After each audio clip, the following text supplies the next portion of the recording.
Intermediate విద్యారంగంలో అగ్రగామి మన NSR impulse education institution. IIT, JEE అయినా, నీట్ అయినా తిరుగులేని విద్యా సంస్థ NSR impulse. So let us continue. Oxides of halogens. So first point, halogens do not directly combine with oxygen. Halogens do not directly combine with oxygen. So when you mix halogen and oxygen, you will not get compound of oxide of halogen, right? So you need to follow some indirect method to prepare oxides of halogen. Next point, the compounds of oxygen with fluorine, they are known as fluorides. They are known as fluorides. The compounds of oxygen with fluorine are known as fluorides. Why? The reason is fluorine is more electronegative than oxygen, therefore they are called as fluorides. The compounds of oxygen with chlorine, bromine, iodine, they are known as oxides. They are known as oxides. The compounds of oxygen with chlorine or bromine or iodine, they are known as oxides. The reason is oxygen is more electronegative than chlorine, bromine and iodine. But in the case of fluorine, they are called as fluorides. So if I write the general oxides form, so this is the table, fluorine oxides, chlorine oxides, bromine and iodine. Fluorine OF2, O2F2, chlorine Cl2O, ClO2, Cl2O6, Cl2O7, bromine monoxide, dioxide, trioxide, iodine forms I2O5. So here fluorine oxidation state, right? Halogen oxidation state. Fluorine oxidation state is always -1. Here also it is -1. Coming to chlorine, here it shows +1. Here it shows +4. It shows +6. Chlorine here it shows +7. Bromine +1, +4, +6. Iodine shows +5. So these are the oxidation states of halogens in the respective compound with oxygen, right? Fluorine always shows -1. So in this table you can see that chlorine forms most of the oxides or maximum highest number of oxides. Iodine forms least number of oxides. Chlorine forms a large number of oxides. Iodine forms less number of oxides. About OF2, O2F2, you will study these compounds in 6th group, right? Now, so mainly we concentrate on the oxides of chlorine, bromine and iodine. Now, the stability the stability of these oxides, iodine oxides are more stable. The reason is the electronegativity difference between iodine and oxygen is more. Next, chlorine oxides are next to more stable because of multiple bonding involvement of d orbitals of chlorine. Here chlorine uses its d orbital in the formation of multiple bonds. More the number of multiple bonds, more stable it will be. So first most stable oxides are iodine, next one is chlorine, and the least stable oxides are bromine. So why iodine oxygen oxides of iodine are more stable? Because of polarity of the bond. So most of these molecules are covalent in nature, but they possess some ionic nature. The ionic nature increases with increase in electronegativity difference between oxygen and iodine. For example, if I take ClO bond here, BRO bond here, IO bond here, right? Now oxygen is common. Oxygen electronegativity is 3.5. chlorine 3, so 3.5 minus 3, bromine around 2.8, 3.5 minus 2.8, oxygen 3.5, iodine around 2.5, 2.4, so 3.5 minus 2.5. So you can clearly see this is 3, 2.8, 2.5. So as the size of the halogen increases, the electronegativity decreases, therefore the polarity of the bond increases. Therefore the oxides of iodine are more polar compared to the oxides of chlorine. So which oxides are more stable? Oxides of iodine are more stable. Next, chlorine oxides are more stable. Least stable oxides are bromine. Next, within the oxides, which oxides are more stable within a given halogen? The oxides of halogen in higher oxidation state are found to be more stable than oxides of same halogen in its lower oxidation state. So coming to iodine, apart from I2O5, iodine also forms I2O4 and I4O9 oxides. I2O4 and I4O9, which is important. So how they dissociate? Here it dissociates into IO plus, which is cation CATION, and IO3 minus anion, cation anion. Now in this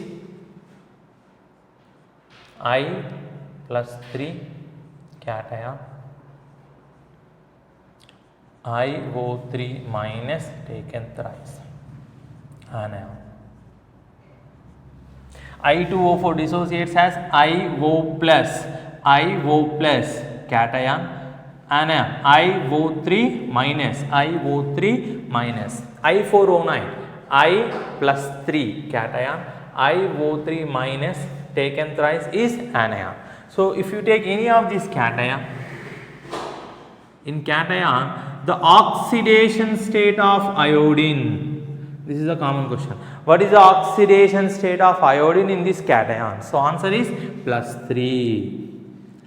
In anion, what is the oxidation state of iodine? The answer is plus 5. So this is the important bit. What is the oxidation state of iodine in the cation? What is the oxidation state of iodine in anion? So here you can clearly see IO plus, oxygen carries minus 2, oxygen carries minus 2, net charge is plus 1.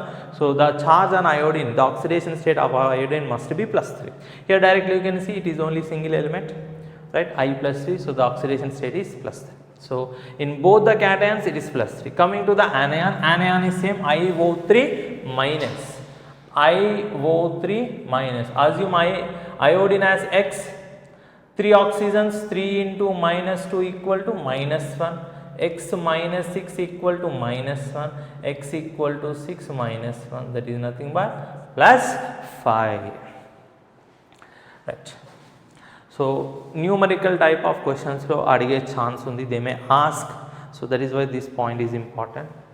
Oxidation state of iodine in cation, oxidation state of iodine in anion.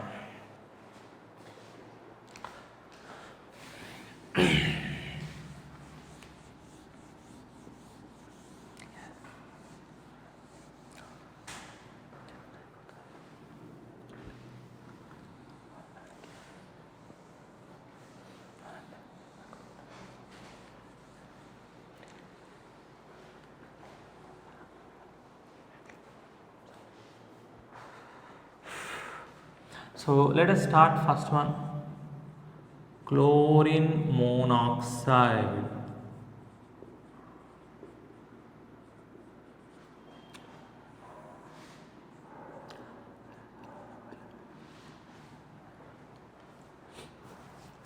Chlorine monoxide, Cl2O. So preparation method. By passing chlorine gas over freshly precipitated mercuric oxide. So we take mercuric oxide, pass chlorine gas through it. So what we get is HGO HgCl2.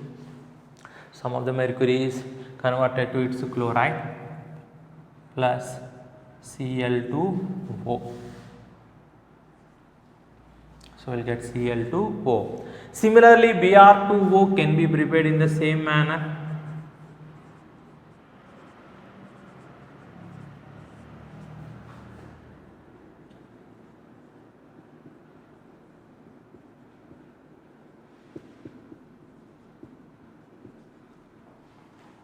Now Cl2O is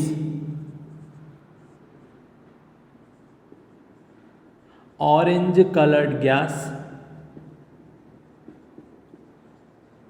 whereas Br2O is dark brown liquid.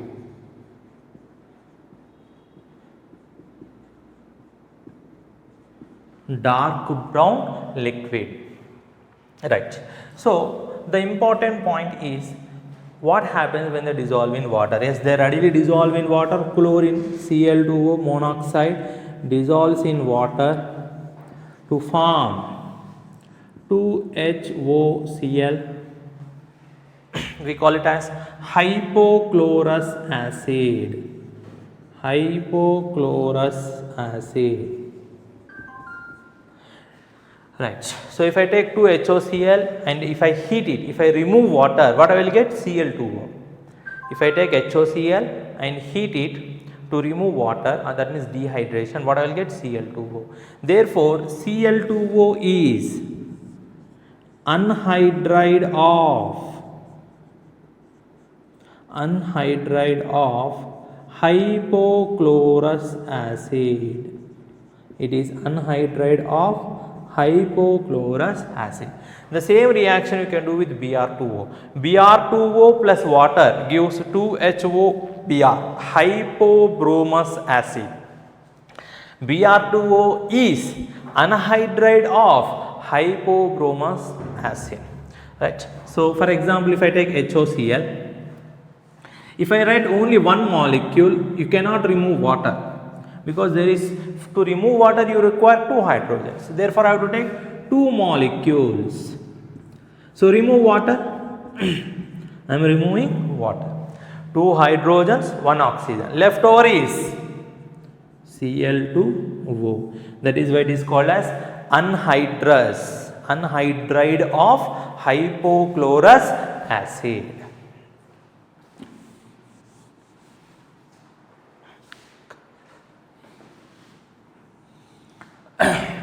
Coming to the structure of Cl2O, oxygen is the central element, chlorine,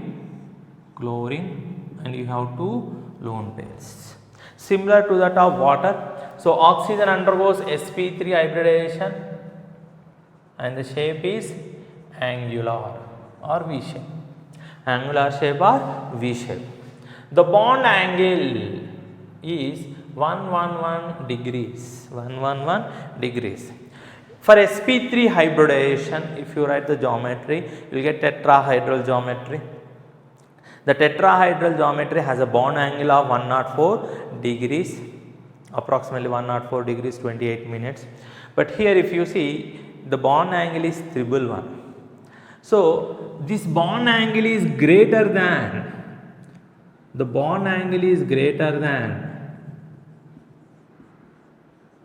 tetrahedral geometry's bond angle. Tetrahedral geometry's bond angle 111 degrees greater than 104 degrees 28 minutes. What is the reason why the bond angle is more? For this is the explanation. So angular, or you can also call it as bent shape. So this is the reason that is given. So oxygen has a lone pair. This lone pair involved in resonance.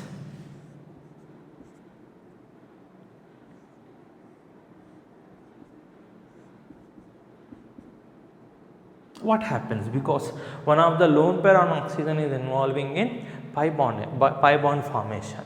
So because of which the lone pairs, the number of or electron pair density in the form of lone pairs decreases. That means the lone pair repulsion decreases. In the same way, lone pair bond pair repulsions also decreases. Thereby, the chlorine atom, these two bonds move away because one of the non-bonding electrons is involving in resonance, involving in pi bond formation. You can also write this side also. They are equivalent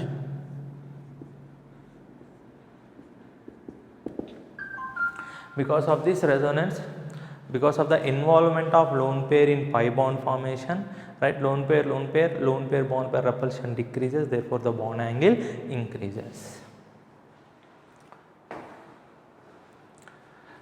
So this is about chlorine monoxide hybridization, why bond angle is high, these are the important point, and anhydrous of hypochlorous acid.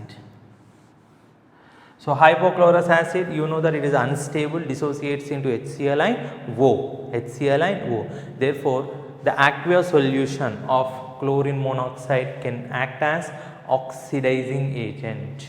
Aqueous solution of Cl2O can act as oxidizing agent because it produces HOCl. Already we have studied that HOCl is unstable, dissociates into HClO plus nascent oxygen. Since it is able to release nascent oxygen, it must act as oxidizing agent.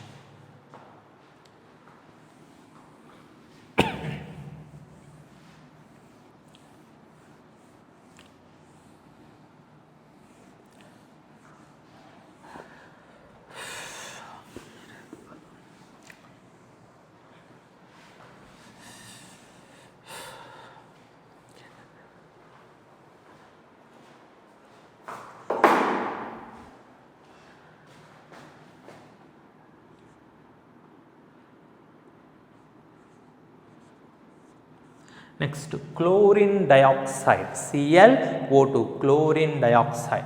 So let us start with the preparation methods.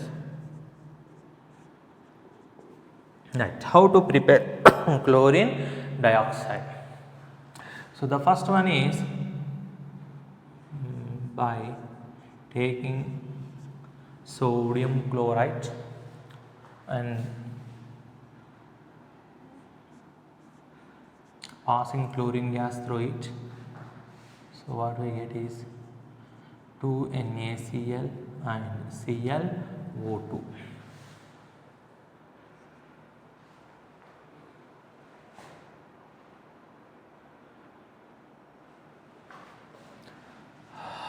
Two to the 4, 2 plus 2.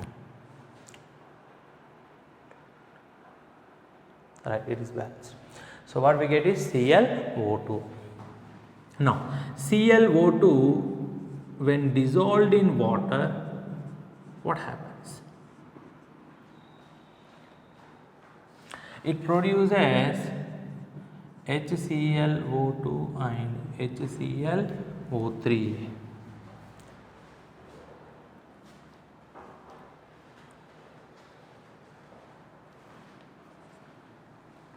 Two hydrogens, 2 chlorines, 5 oxygens. HClO2 is called as chlorous acid,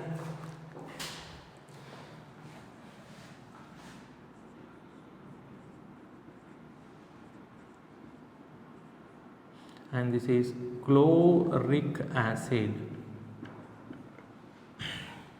Therefore, ClO2 is mixed anhydride, is called as mixed anhydride of HClO2 and HClO3. So if you want, this is the simplest way: HClO2, HClO3, remove water, minus H2O. First you write minus H2O, that means you have to remove 2 hydrogens and 1 oxygen. So left over is 2 chlorines and 3 plus 2, 5 oxygens. You have 1 here. You get 2 ClO2. 2 chlorines, 2 to the 4 plus 1, right. So when you dissolve ClO2 in sodium hydroxide, it forms salts of both compounds, that is NaClO2 plus NaClO3. Of course water you will get. 2 sodiums, 2 chlorines, 4 plus 2 6 oxygens, 2 plus 3 5 plus 1 6 oxygen. This is called salt of chlorous acid. So sodium chloride, salt of chloric acid, therefore sodium chlorate. Right. Now, so let us study some physical properties of ClO2. It is a yellow gas, explodes violently, that means unstable, explodes violently. So when it explodes into elements, what we get? Chlorine oxygen. Since you are getting chlorine oxygen, you can use it as chlorinating agent because it is releasing chlorine. You can use it as chlorinating agent. ClO2 dissociates into chlorine and oxygen. Therefore, you can use it as a chlorinating agent as well as oxidizing agent. Oxidizing agent because it is also releasing oxygen. Since it releases oxygen, nascent oxygen, you can also use it as bleaching agent. You can also use it as bleaching agent. Right. So, ClO2 explodes violently, releasing chlorine and oxygen. Hence, you can use it as chlorinating agent. You can also use it as oxidizing agent. You can also use it as bleaching agent. Now, ClO2 bleaching power, a comparison. ClO2 bleaching power is 30 times greater than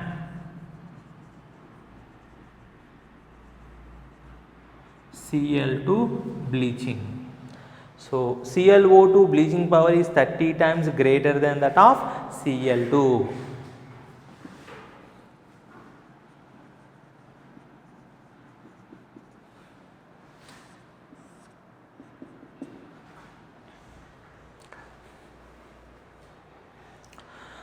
Right. So, let us study the structure of ClO2.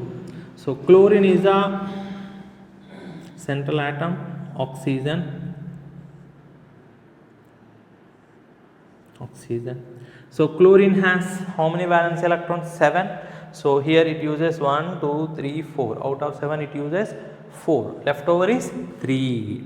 So, this is one lone pair and this is one odd electron. So, you have an odd electron.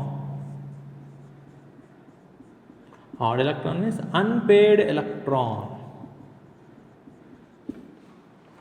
If a molecule or species possesses unpaired electron, then it is more reactive to get stability, it generally dimerizes.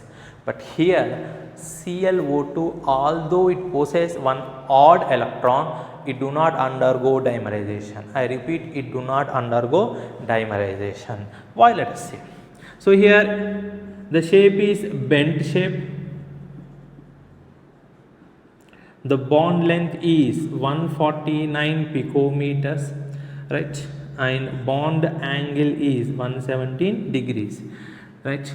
So this is observed. The expected bond length is 172 picometers. Expected bond length is 172 picometers. Observed bond length is 149 picometers. Right, and it has unusual 3 electron bond.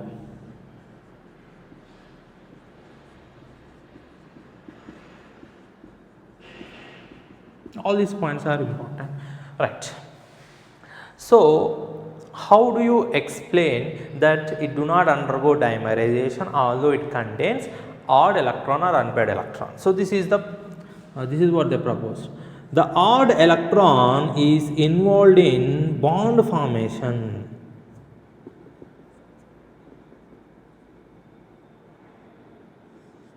The odd electron, see, this is Let us write odd electron as X. These are bond pair electrons. So here you will get a 3 electron bond. A 3 electron bond.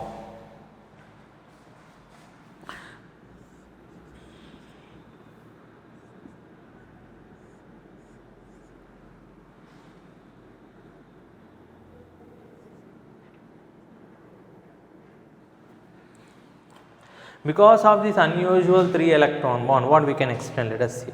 So generally a bond contains 2 electrons, but here they proposed that it has unusual 3 electron bond. That means the odd electron is also involving in bond formation. Thereby what happens? Because of this unusual 3 electron bond, the bond length decreases. Expected bond length is 172 picometers, but observed bond length is 149 picometers. That is the first point you can explain the decrease in the bond length. Second thing, it is observed that it is paramagnetic in nature. That means there is unpaired electron. It is paramagnetic in nature and it possesses color. So based upon this unpaired electron, you can explain the paramagnetic nature as well as color. Why it is not undergoing dimerization? If the unpaired electron is localized on the chlorine, then it will be forced to undergo dimerization because it is localized only on one atom. It becomes unstable. But here this unpaired electron or odd electron is involving in a bond, unusual bond. In fact, it is not localized on chlorine atom only, it is localized along these 3 atoms. It is localized along the 3 atoms by these bonds. Therefore, the unpaired electron is stabilized by delocalization. Hence, since it is stable, right, it do not undergo dimerization. If it do not involve in bond formation, then it has to undergo dimerization. But it is involving in resonance, in bond formation, 3 electron unusual bond formation.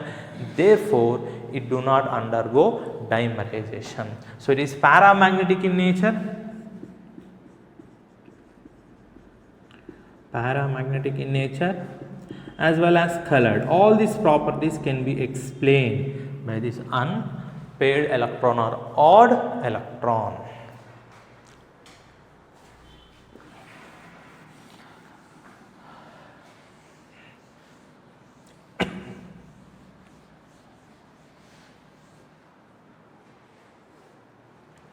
Next, chlorine dichlorine hexoxide or simply chlorine hexoxide, Cl2O6. So let us start with the preparation.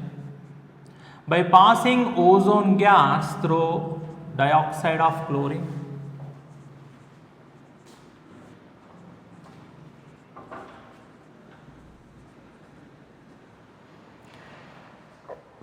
by passing ozone gas through ClO2, you can prepare this. Right. So coming to the physical properties. So if you dissolve in water, we will get 2 acids, HClO3 plus HClO4. So this is called chloric acid and this is called perchloric acid. So Cl2O6 is considered as mixed anhydride of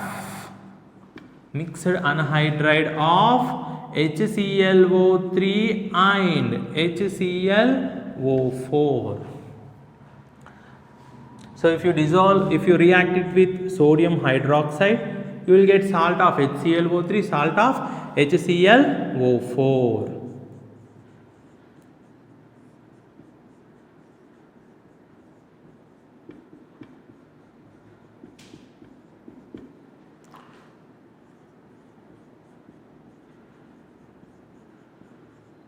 Sodium chlorate,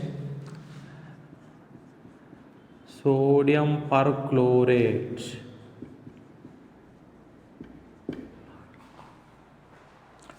Right. So coming to the physical properties, it is reddish oily liquid,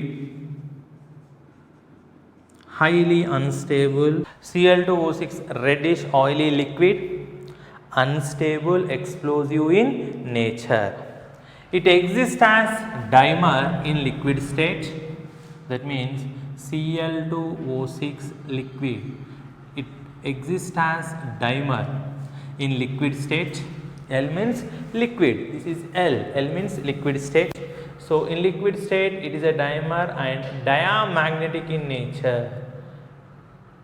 When you heat it, it converts into gas and exists as monomer, ClO3 monomer in gaseous state, which is paramagnetic in nature, So in liquid state it exists as dimer and diamagnetic in nature. In gaseous state it is paramagnetic in nature, exists as monomer. So its structure is unknown. The possible structures they have proposed.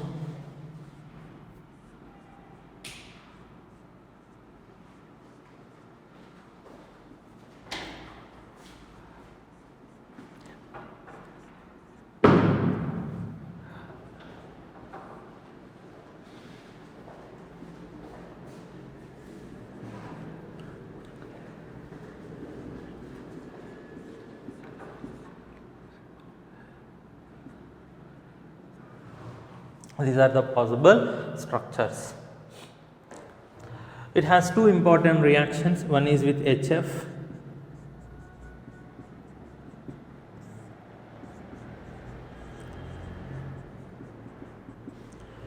So what we get is F minus ClO2 plus H plus ClO4 minus.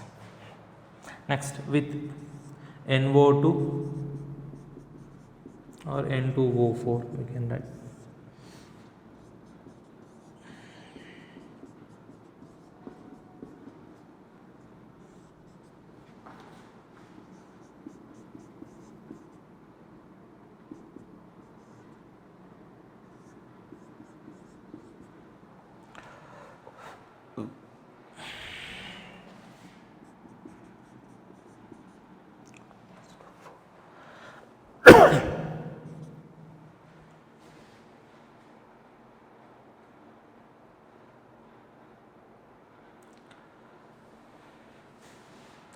Right.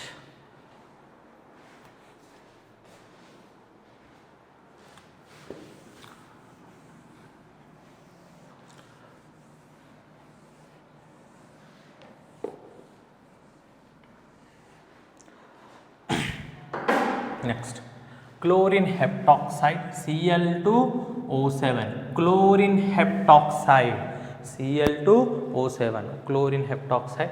So preparation by dehydration of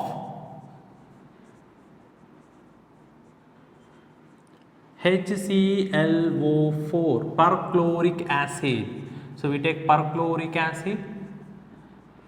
P2O5 is the dehydrating agent, it removes water. So once I remove water, left over is Cl2O7, 2 chlorines, 2 into 4, 8 oxygens. So out of that remove one water, right? Left over is Cl2O7. So add water to this, what we get? 2HPO3 5 plus 1 6, right? Hypophosphorus acid. So you will get Cl2O7, or if I take Cl2O7 dissolve in water, you will get 2HClO4 perchloric acid. We call it as perchloric acid. Therefore Cl2O7 is true anhydride. That means it is anhydride of only one particular acid. It's a true anhydride, anhydride of HClO4, perchloric acid. It's a true anhydride, means not a mixed anhydride, it is anhydride of only one particular acid. Alright. So it is most stable of all oxides of chlorine, most stable oxide, because it is exothermic oxide. Remaining all other oxides of chlorine are endothermic. This is exothermic oxide. What is an exothermic oxide? Exothermic compound. During the formation of this compound, energy is released, heat energy is released. Such compounds we call them as exothermic compounds or exothermic oxides. They are found to be more stable. So this is most stable oxide because it is exothermic oxide. Remaining other oxides of chlorine are endothermic oxides. Since this is most stable, it is weak oxidizing agent. Others, they are unstable, dissociates into elements, therefore they are good oxidizing as well as chlorinating agents, but Cl2O7 is weak oxidizing agent. So coming to the structure of Cl2O7,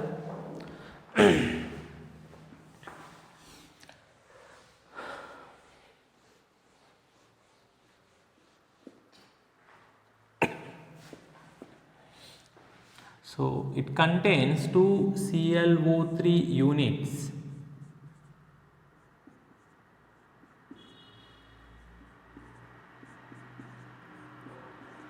This is tetrahedral, this is one ClO3 unit, this is another ClO3 units, they are linked by a common oxygen.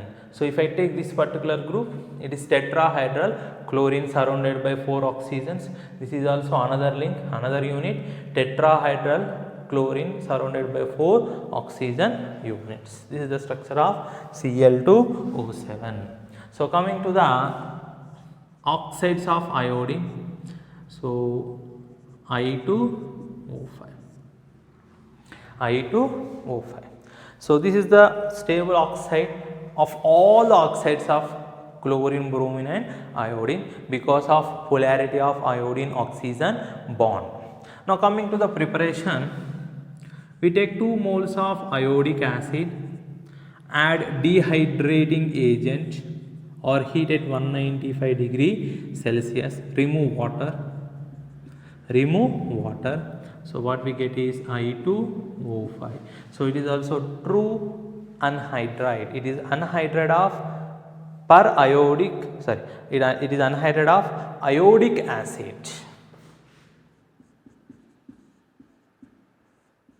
True anhydride and anhydride of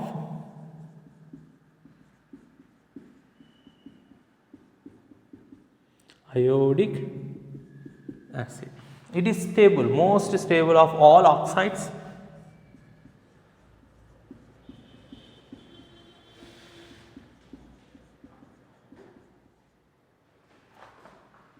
Most stable of all oxides. Decomposes above 300 degrees Celsius. So if you heat this oxide above 300 degrees Celsius, it decomposes into elements. What are the elements? Iodine and oxygen. Into elements. So when it decomposes, it releases oxygen, therefore it is an oxidizing agent. It is oxidizing agent. Why? Because when it decomposes, what is the element? I2 and O2. Since you are getting O2, it can act as oxidizing agent. One such example is I2O5 plus 5CO. So transfers oxygen for CO and converts into CO2. So 5CO2 plus I2, this on heating. So structure of I2O5.